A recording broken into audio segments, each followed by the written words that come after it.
Gonçalo M. Tavares tem escrito muito sobre o medo e sobre ameaças concretas ou difusas, e tenho dado por mim nos últimos dias a pensar que talvez a situação em que nos encontramos pudesse ser uma ficção engendrada por ele. Viva Gonçalo M. Tavares, obrigado por aceitar o meu Olá. convite para esta conversa confinada. Como é que avalia os contornos romanescos desta anomalia que estamos a viver? Bem, para já não consigo. É uma situação tão extrema que não consigo pensar muito em termos literários, digamos. O que eu fiz de imediato foi uma espécie de resposta, que é o Diário da Peste, que estou a fazer todos os dias sem falha no Expresso. E eu sinto que isso é uma manifestação de presença. Era para mim muito importante estar a acompanhar o que está a acontecer neste momento.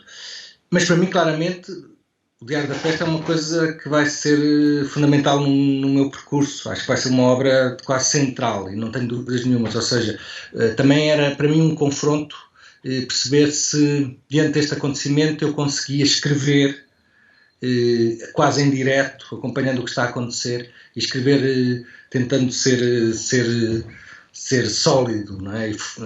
E tentando ser forte, tanto quanto possível. E nesse aspecto, o que eu sinto, mais do que a questão romanesca, é que, no meu caso, o Diário da Peste é acompanhar estes momentos e estar presente, mas de uma forma que é uma forma, espero eu, em que a linguagem e o mundo da criação não está ausente. Ou seja, de repente não é apenas dar um grito, não é apenas dar um grito, não é apenas ficar assustado, é no meio deste susto em que todos estamos, tentar continuar a pensar, mas pensar claramente ligado ao presente e não a histórias ou a fábulas, não é? É uma espécie de reportagem íntima, interior. O Diário da Peste eu tenho lido como uma sucessão vertiginosa de imagens, pensamentos, anotações. Como é que está a processar esta vertigem de acontecimentos que somos obrigados a assistir quietos e confinados, Sim, com o turbilhão à nossa volta? sim, é um grande conflito entre este movimento exterior incrível de notícias e de medos e tensões e de repente estarmos também parados, não é? O Diário da Peste, o que eu obrigo-me a fazer isso, é muito violento, até fisicamente, todos os dias, e fazer algo que tenha... Mas o que eu sinto é, por exemplo, uma quantidade de reações, algo que para mim é absolutamente novo, não é? Porque o Diário da Peste está a ser traduzido diariamente para espanhol, para grego, para inglês, para búlgaro, para romeno agora. Portanto, sai, às vezes, no dia, em muitos sítios sai no próprio dia, depois de sair, claro, aqui primeiro, mas sai no próprio dia em sites da Argentina, do Peru, de Cuba, enfim. E de repente eu começo a receber reações de pessoas de todo o mundo, algumas muito comoventes. E vai ser E um isso, livro? como? Vai ser um livro? Mais importante que isso, certamente será, mas mais importante que isso, eu acho que é um dos meus trabalhos mais importantes, não tenho dúvidas sobre isso. Ou seja, o que é novo para mim é precisamente estar a ter uma experiência que é comum a muitos e de repente perceber que há uma reação também imediata, não é? De algumas pessoas que, ou comovidas, ou falando de um determinado pormenor, ou relatando pequenas situações, enfim. Há de repente a literatura, ou neste caso uma espécie de reportagem, não sei bem o que é que eu estou a fazer no Diário da Peste, é realmente um conjunto de saltos, é uma espécie de escrita contagiosa, no sentido de epidemia de salto, em que uma frase contagia a outra, mas há sempre uma mudança, enfim, e há entradas de uma espécie de bichos que não se domina, e portanto é também uma escrita muito sobressaltada, e que me apareceu naturalmente como resposta a estes dias que estamos a viver. Há uns dias começava assim esse Diário da Peste. Dois modos de sair das notícias: religião e matemática. Consegue vaticinar o que é que sairá mais fortalecido desta irracionalidade que estamos a viver? a racionalidade ou uma resposta de ordem emotiva, irracional? A matemática ou a religião? Bem, eu sou um entusiasta do I, portanto, quando alguém me pergunta eu digo I. Eu hoje no Diário da Peste escrevi sobre uma imagem incrível, que é o Cristo Redentor, no Rio de Janeiro, foi vestido de médico, com bata e estetoscópio. Isso é uma mistura, se quisermos, desses dois mundos, do mundo da ciência, que salva porque sabe tecnicamente salvar, e do mundo da compaixão, se quisermos, cristã, ou da crença. Portanto, é uma imagem tão forte. Eu hoje falava precisamente quem está no Rio de Janeiro, ou quem esteve ontem no Rio de Janeiro, deve ter sentido que, de repente, estava ali uma espécie de médico, num ponto alto, e estava ali um médico que era como se toda a cidade fosse um hospital. E é evidente que nesse hospital há pessoas que estão em situações completamente diferentes, uns estão no exterior, outros estão dentro do hospital, outros conhecem uma pessoa que está no hospital, mas a cidade transformou-se em qualquer coisa que está debaixo de um grande médico. E esse grande médico pode ser um grande médico técnico, mas pode também ser um médico que acalma. Eu gosto muito desta ideia da medicina ser também uma espécie de olhar que ilumina, e nesse sentido que ilumina também o doente, que esclarece o doente. O diagnóstico médico é uma espécie de esclarecimento do doente. O que é que eu tenho? Diz o doente, e o médico esclarece. E esse esclarecimento é um esclarecimento técnico, racional, mas também pode ser um esclarecimento quase religioso. Esclarecer, tornar claro, de repente revelar, não é? Também pode dar-se o caso de, por vezes, não haver esclarecimento. Estou a lembrar-me de um conto do Dino Buzzati, em que o doente começa no último andar do hospital e, à medida que vai descendo, vai se tornando mais grave a situação, sem que ele saiba porque é que é transferido do 7º para o 6º, do 6º para o 5º e por aí adiante. E, no fundo, é um bocadinho como esta patologia em que o invisível é mais forte do que aquilo com que estamos habituados a lidar, que é com o visível, com aquilo que é tangível, e neste caso, a não ser os cientistas nos seus laboratórios, nós estamos confrontados com o intangível, que é o vírus. Sim. É talvez o mais enigmático. Nós, quando hoje abrimos, quem está em casa, porque há vários tempos, não é? De alguma maneira, as pessoas que estão a falar, como por exemplo nós hoje, estamos num tempo que é um tempo muito concreto de fechamento. Mas este não é o tempo geral. Há muita gente que está lá fora. Há os doentes, os médicos, não é? E depois as pessoas que estão ligadas às necessidades básicas, os homens do lixo. Eu escrevi no Diário da Peste no outro dia uma coisa muito impressionante, que é uma rua vazia e de repente só se vê passar um homem do lixo, é o único, e que está a falar com a família, não é? Que claramente uma família, pelo acento, seria de origem hispânica, mas não espanhola. E, portanto, o nosso fechamento, o nosso tempo não é igual ao dos outros, há muitos tempos diferentes. Mas o mais espantoso hoje, e espantoso também no sentido da palavra espanhola também terrível, é quando abrimos a janela, não vemos ninguém e realmente não há ameaça, não há o som, por exemplo, que o Céline relata, do som dos aviões, não é? dos bombardeiros, o som lá ao fundo. Ele quando estava numa pequena cidade alemã e que ouvia os aviões lá ao fundo que iriam bombardear Berlim, enfim, não há nenhum som, não há nada, não há nenhuma explosão, nem há nenhum vestígio de qualquer inimigo. E isso é absolutamente terrível. É uma sensação de, mas porquê é que eu não saio? Se não vejo nada de perigoso, porquê é que eu não saio, não é? Sei que tem no seu baú de obras inéditas um livro que anda a escrever há uns anos, chamado A Peste nos Estados Unidos da América. Vai manter o título? É interessante.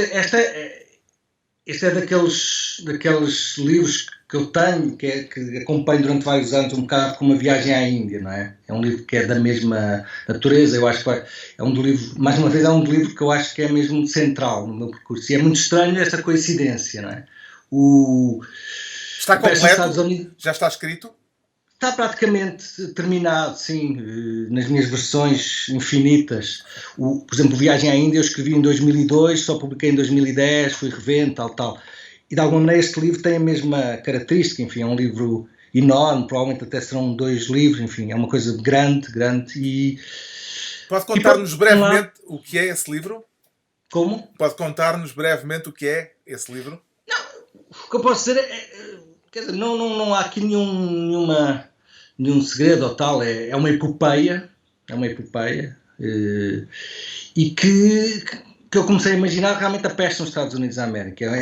O título é revelador. É literal. Portanto, é a peste que aparece nos Estados Unidos da América. Há depois várias questões humanas, mas também políticas, e portanto é um livro que tem uma estrutura, digamos, é uma epopeia, nesse sentido tem a sua estrutura aparentemente é da família do Viagem à Índia, mas é completamente, quer dizer, há uma parte completamente diferente a nível da linguagem, uma linguagem muito mais uma vez nem é prosa nem é poesia, eu diria, mas é uma linguagem muito mais ligada ao ritmo do que era, por exemplo, Viagem à Índia. Mas incorpora a memória da peste do Albert Camus, por exemplo? Não, nada tem a ver com isso. Não, é uma...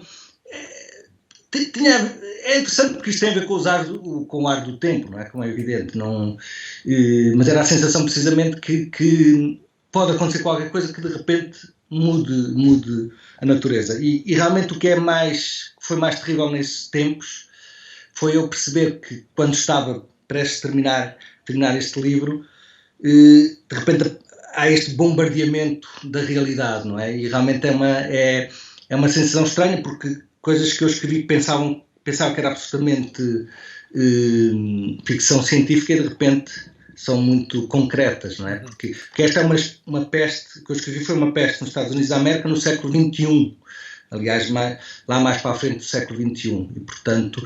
A realidade antecipou-se. Sim, e tem uma paisagem que tem a ver com uma paisagem que nenhuma peste anterior tinha tido.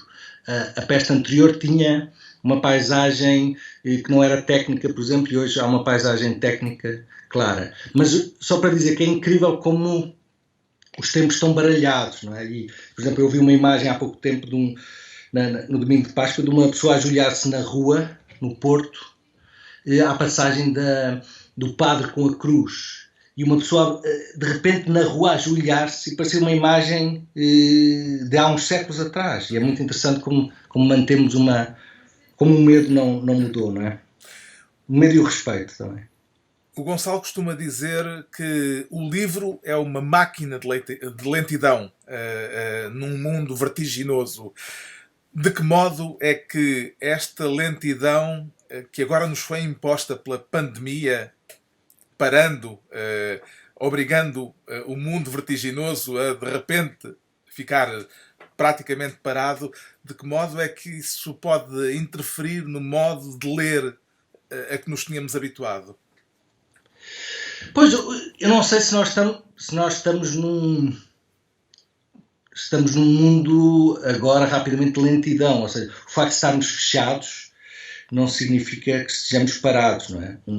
Uma cabeça que esteja... Eu acho que a velocidade do ser humano é a velocidade da cabeça, não é a velocidade dos pés, não é? E de alguma maneira eu acho que isto também mostra o facto de repente estarmos obrigados a estarmos fechados em casa, muitos de nós, outros não estão, mas faz com que de repente nós possamos entender que a velocidade humana não é claramente a velocidade que tem a ver com o espaço. Hoje, num outro contexto, estivemos a falar sobre questões religiosas. E o Papa Francisco disse uma coisa muito, muito simples, muito bonita, que é: o tempo é superior ao espaço. Uma coisa muito... parece muito simples, mas não é muito bonita. Ou seja, o espaço, a grande experiência do humano é com o tempo, não é? E realmente nós percebemos isso. Quando de repente o espaço nos é tirado, estamos confinados, estamos cercados quase, mas de repente percebemos que a grande experiência tem a ver com o tempo e, portanto, eu diria que há hoje pessoas que no meio da peste estão mais lentas, mas há muitas pessoas que estão muito mais rápidas, mesmo estando confinadas num espaço. E nesse sentido a leitura hoje não sei o que é a leitura, como é que será a leitura agora, neste momento, e como é que será depois. Eu acho que isto é radical. Eu escrevi no Diário da Peste, logo no primeiro, escrevi a frase: este século tem 2 séculos, e é evidente. Isto é um corte, acho que muita coisa vai voltar a ser a mesma, mas vão aparecer diferenças incríveis, e portanto a todos os níveis, e portanto mesmo na leitura acho que pelo menos os próximos tempos vão ser diferentes, não vamos ler da mesma maneira. Conseguem ver algum aspecto em que o corte seja radical e transformador? Bem, enfim, eu queria ter tempo para depois também escrever um ensaio mais longo sobre isto, mas enfim, há muitas coisas. Eu acho que neste momento talvez a minha atenção esteja dirigida à cabeça das pessoas, não é? Eu acho que há muitas pessoas, nós não estamos a ter noção disso, se calhar estamos e não estamos a partilhar, mas há muitas pessoas que estão a quebrar, não tenho dúvidas nenhumas. Há muitas pessoas que estão a quebrar. Emocionalmente e psicologicamente. E há aqui qualquer coisa que quando de repente isto volta, quando aparecer uma vacina, digamos que será o momento em que globalmente se poderá dizer saímos e podemos passar para outra, e pode demorar o tempo que for, mas aí vamos estar realmente num segundo tempo em que muitas das pessoas que vão sair para o exterior vão sair de uma forma muito desequilibrada, e isso vai ser muito forte, muito desequilibrada, e quando eu falo na cabeça, economicamente, etc, mas tudo isso está ligado. Mas acho que todos os humanos, quando saírem, os que estão agora dentro, vão sair de outra maneira. Vai ser uma espécie de invasão do espaço exterior. Eu diria, estou a pensar agora sobre isso, estou a pensar nesta expressão, é como se saísse uma nova espécie. Vai sair uma nova espécie humana. Não tenho dúvidas nenhumas. Quando acabar... não digo neste período intermédio, também vai ser... Este período intermédio vai ser um período onde não sabemos bem onde estamos. Sim. Mas quando aparecer mesmo a vacina, quando se disser isto acabou, isto do vírus, eu acho que vai aparecer uma nova espécie humana, de um lado mais perigosa, uma parte mais individualista. Não sou nada romântico nem demasiado otimista como às vezes ouço, não é? A ideia de que de repente vai aparecer um novo homem preocupado com o vizinho. Não, eu hoje escrevi no Diário da Peste um amigo que saiu à rua, que já não saía há 15 dias, e cada pessoa que ele via na rua, eram poucas, via como alguém que é um inimigo. Sim. É um inimigo, não é? Portanto, vai ser muito difícil esquecermos isto. Isto potencia mais a adversidade do que a compaixão. O que é terrível aqui é que a compaixão tem a ver com... Há muitas variantes, mas tem a ver principalmente com a proximidade. Eu ajudar o outro quase sempre necessita da proximidade espacial, lá está. E portanto, quando a proximidade espacial pode ser perigosa, de repente há um bombardeamento da ideia de compaixão. Se eu quero ajudar os meus pais, se eu quero ajudar os vizinhos, mas se eu me aproximar, eu posso ser perigoso, eu posso... Portanto, alguém que quer ajudar, que pode matar, é um curto-circuito no sistema da compaixão, se quisermos, humana. E, portanto, é muito difícil nós ultrapassarmos isto, mas há, para acabar também com uma nota menos negra, como é evidente que há uma série de movimentos incríveis de solidariedade e de aproximação entre as pessoas, mas sim, esta ideia de que a proximidade física não é perigosa é uma ideia terrível para o otimismo corporal, não é? A ideia de que podemos só ser bons à distância, a ideia de que a bondade está ligada a um meio técnico, que é a internet, é terrível, quando a bondade não pode ser uma bondade ligada ao toque, não é? As suas leituras alteraram-se em função das circunstâncias, ou anda a ler aquilo que leria em qualquer circunstância anterior? Pois, não sei. Não, eu diria que não se alteraram tanto. Não, por exemplo, enfim, o que é que está a ler agora? Eu O que é leio que leu hoje de muitos manhã? ao mesmo tempo e passo de um lado para o outro, Eu leio sei, 3 páginas, 4, é quase impossível mas hoje. quase só olhar à volta. Mas enfim, passo da poesia para o Tempo dos Mágicos, que é um ensaio sobre uma década fundamental da filosofia no século XX, sobre o Walter Benjamin, o Wittgenstein, etc. Mas pronto, ao mesmo tempo, a ficção, eu nunca, ultimamente tenho lido menos ficção, enfim, é difícil entrar na ficção. A poesia é qualquer coisa que de repente nestes últimos dias também me atrai muito, uma espécie de síntese que sempre me atraiu, síntese, mas eu diria que não, as leituras, eu acho que há hoje uma, é evidente que eu continuo a ler, é quase uma coisa orgânica, mas esta ideia de estarmos a olhar para o mundo e tentar perceber melhor o que é que está a acontecer é algo que também tira muita energia e eu diria que as leituras hoje não vejo as leituras como necessariamente urgentes. Isto, claro que dito por um escritor pode parecer violento ou quase um tiro na própria cabeça ou no pé, mas eu acho que há por exemplo, a ideia da notícia, e por isso para mim, por exemplo, o Diário da Peste, para mim, claramente inicia uma coisa que vai ser muito importante para mim, que é o diário, não tenho dúvidas sobre isto. E o diário tem a ver com olhar para o que está a acontecer, para as notícias, e de repente perceber que está ali uma potência narrativa, trágica, cómica, etc. Uma potência que é extraordinária, que está ao nível de qualquer outra potência de um grande livro clássico, não é? Pessoalmente, em termos literários, o que eu sinto é que muitas vezes eu estou a ler notícias e a filtrá-las. E até olhar para imagens e de repente aquilo cria-me outras imagens, dá-me uma excitação de escrita que é semelhante ao que noutros períodos, algumas grandes leituras me davam. E por isso eu sinto que neste momento a realidade e as notícias, eu tenho que dizer que os jornalistas, há pouco falei das pessoas que não fogem, não é? Não fogem não é a palavra certa, que continuam no exterior. E uma coisa muito impressionante hoje perceber, por exemplo, no Brasil, hoje há a notícia até que um jornalista morreu, é que os jornalistas também são dos últimos a sair do espaço público. Isso acho que é um elogio que tem que ser feito, não é? E por outro lado, a própria, para mim, o que é muito impressionante hoje, é que a notícia se transforma, se a pessoa, claro, olhar com atenção e conseguir ver os vários ângulos, ou olhar de uma forma quase, muitas vezes, perversa para a notícia, mas a notícia tem uma potência, eu diria, narrativa, intelectual, existencial, fortíssima, e, portanto, hoje eu diria que leio, além de ler livros, leio as notícias, ler com força, não é? Quero fechar esta conversa com a partilha de algo que tenha escrito por estes dias. Tem aí à mão uma página, um parágrafo, ou o diário, ou aquela peste nos Estados Unidos da América, eventualmente? Eu podia ler um excerto do Diário da Peste, que saiu hoje, enfim,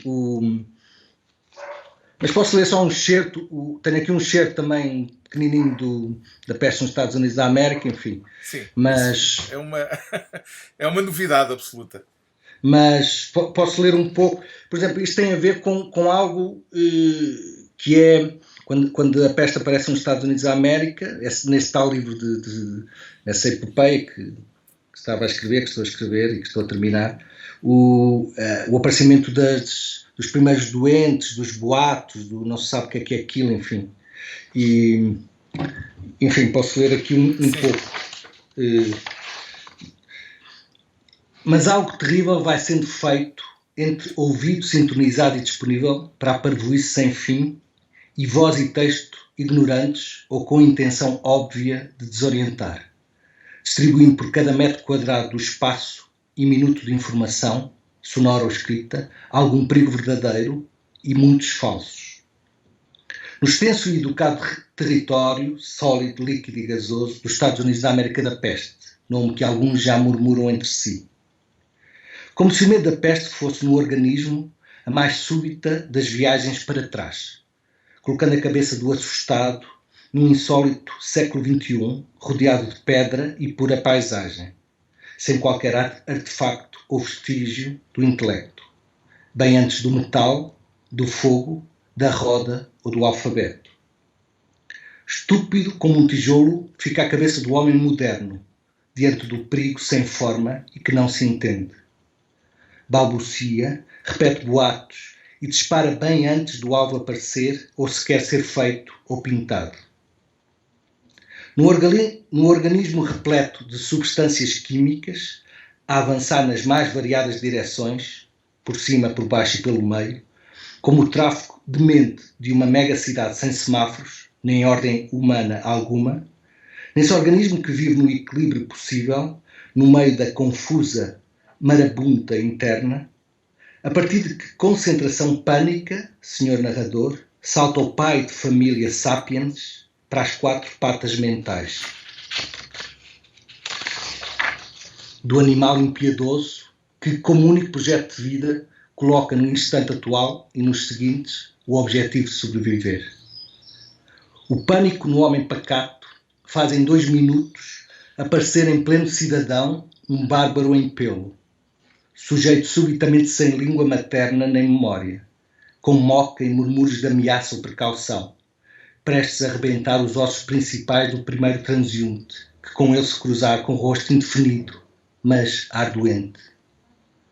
O contágio da morte é para os vivos a imediata colocação nesse instável mundo do meio, nem no início, nem no fim, bem pelo contrário, diz Bloom.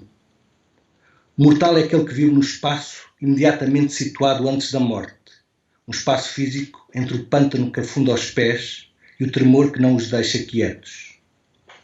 Agitação e melancolia, o norte e o sul do mortal. Agitação a mais imite movimento inútil, atrito que a ansiedade acrescenta à atmosfera passiva. Tropeça mais o ansioso nos próprios pés que em qualquer obstáculo concreto da terra.